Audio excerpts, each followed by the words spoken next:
One morning in 1972, a man sat across from one of America's most respected psychiatrists, feeling frustrated, confused, and unexpectedly disturbed. His name was Jean-Paul Sartre, a philosopher famous for teaching the world about freedom, independence, and rational thought. Yet on that particular day, he wasn't struggling with philosophy. He was struggling with a person. Someone who kept returning to his thoughts, no matter how many logical explanations he created. And that reveals one of the most fascinating psychological truths about human nature. People rarely suffer because of emotions alone. They suffer because they try to fight emotions that refuse to disappear. The harder they push them away, the stronger they often become. The more they try to suppress them, the more those feelings find new ways to return. Today, we're going to explore why that happens through 3 real stories involving famous individuals whose experiences reveal a powerful psychological reality. Sometimes the greatest emotional battles happen entirely inside the mind, and almost nobody around us can see them. For years, Jean-Paul Sartre and Simone de Beauvoir represented one of the most intellectually influential relationships in modern history. They built their identities around independence, reason, and personal freedom. To outsiders, they appeared immune to emotional dependency. Yet after their deaths, thousands of personal letters revealed a far more complicated reality. Despite Sartre's commitment to logic and autonomy, his correspondence repeatedly returned to the same person, again and again, no matter how busy he became. No matter how many intellectual projects occupied his attention. His emotional attachment continued to influence his inner world. Psychologists call this cognitive dissonance, a state that occurs when feelings and self-image collide. Part of the mind believes one thing, another part experiences something entirely different. The result is tension. And the human brain dislikes tension. That is why people often attempt to explain away emotions rather than confront them directly. They tell themselves, it's temporary. It's not important. It doesn't mean anything. But research suggests that suppressing thoughts often makes them stronger. Psychologist Daniel Wegner demonstrated this through his famous white bear experiment. Participants were instructed not to think about a white bear. Almost immediately, thoughts of the white bear became more frequent.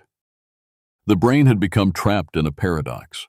Trying not to think about something required constantly monitoring whether they were thinking about it. And the same mechanism can happen with emotions. The more aggressively a person attempts to suppress a meaningful feeling, the more mental energy becomes attached to it. But if suppression doesn't work, why do people continue doing it? The answer becomes clearer in our next story. During the 1990s, Princess Diana appeared to millions of people as confident, elegant, and composed. Yet in interviews and personal accounts, she described a much more complicated emotional reality. Behind the public image existed tremendous internal pressure, not simply because of what she felt, but because of what she believed she had to hide. This distinction is important. Psychologists refer to it as emotional suppression, not emotional regulation.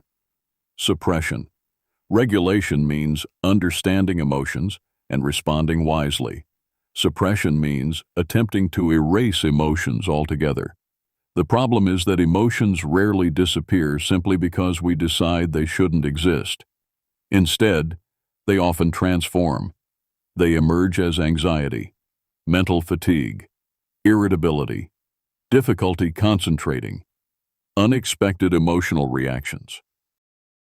This helps explain why some people behave in confusing ways. They move closer, then suddenly pull away. They show interest, then become distant. They appear warm one day and cold the next. Many observers assume inconsistency means lack of feeling. Psychology often suggests something more complicated. Sometimes the person is experiencing competing motivations at the same time. Part of them wants connection. Another part fears vulnerability. And when those forces collide, behavior becomes unpredictable. Which brings us to the third story. A discovery that changed how psychologists understand emotional attachment forever.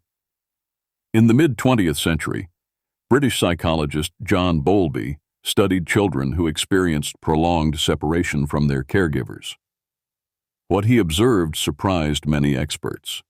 Some children appeared completely unaffected. They didn't cry. They didn't protest. They seemed independent and emotionally detached. At first glance, it looked like resilience, but deeper observation revealed something different. The emotional need was still present. The children had simply learned to conceal it. These findings eventually became part of what we now know as attachment theory. One attachment pattern, known as avoidant attachment, provides remarkable insight into adult relationships. People with avoidant tendencies often desire closeness just as much as anyone else. But closeness activates fear. Fear of dependence, fear of rejection, fear of losing control. As a result, they experience an exhausting cycle. They move closer, then retreat. They seek connection, then create distance, not because they feel nothing, but because they feel more than they know how to manage comfortably. To outside observers, the behavior seems contradictory. Internally, however, it makes perfect psychological sense. A battle is taking place between two powerful needs: the need for connection and the need for emotional safety. This is why human behavior cannot always be understood by looking only at actions. Sometimes the most important events are invisible. They happen beneath the surface. Inside thoughts, inside fears, inside emotional conflicts that remain hidden from everyone else.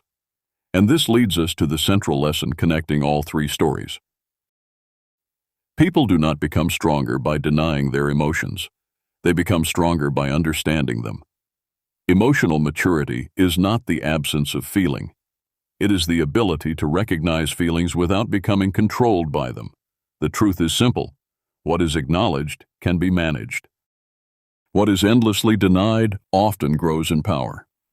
And that is why some of the strongest emotional struggles are not battles against another person.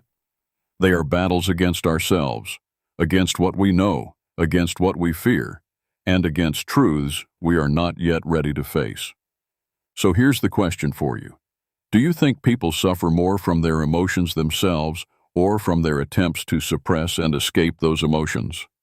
Share your thoughts in the comments. I'm genuinely interested in hearing your perspective. Before you go, most men never realize the one thing that hurts a woman the most when she doesn't value them. The next video on your screen is, "This hurts a woman the most when she doesn't value you." What you're about to learn may completely change how you see relationships. Click the video now, and don't forget to like the video, subscribe to the channel, and turn on notifications for more psychological insights.